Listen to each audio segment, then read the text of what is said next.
The Gospel of the day is a beautiful presentation of Jesus as the God of love. He who, though is a disciplining God, displays his heart of abundant mercy and invites his followers to become people of merciful love. The Gospel passage begins the incident of the disciples being caught by the Pharisees plucking the heads of grain and eating them on the Sabbath day.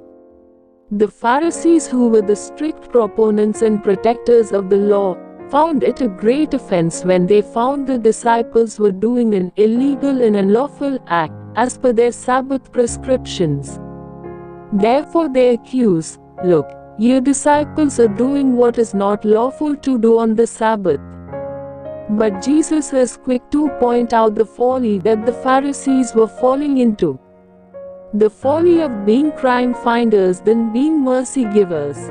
The folly of becoming petty accusers than being generous forgivers.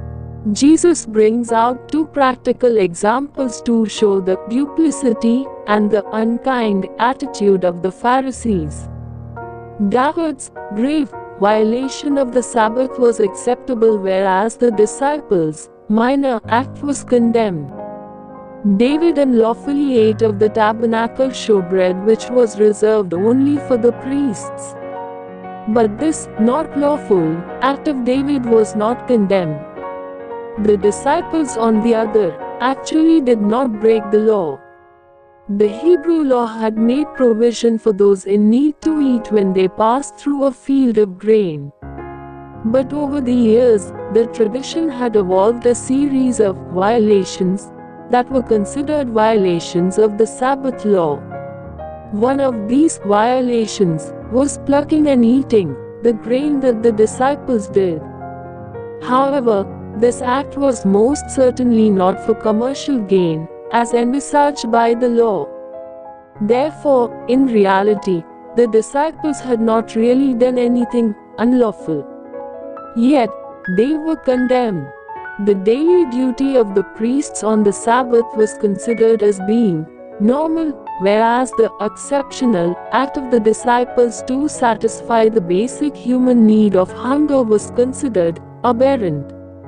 The work done by the priests who served on the Sabbath day was acceptable.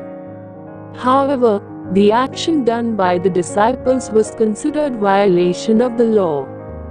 Jesus makes another statement here, "I tell you, something greater than the temple is here."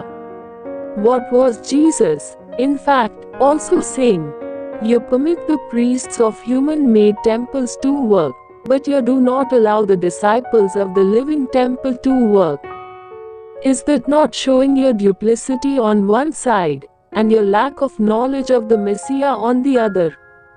And therefore, Jesus makes that bold and firm statement, echoing the prophet Hosea. "I desire mercy, not sacrifice." Jesus passed through a field where condemnation was scattered, but he sows the seeds of mercy all around. Today, you and me are invited to do the same. To become people who show mercy and compassion, rather than being judgmental and overly critical people. We are invited to be like the Lord, as illustrated in the dial of a clock. Having a hand of discipline that passes only slowly, but also having a hand of mercy that traverses more often, but both being fastened tightly to a heart full of compassion and love. We may live passing through the fields of unjust condemnation and outright critics. But like the Lord, may we become persons who sow the seeds of mercy and compassion. Amen. God bless you.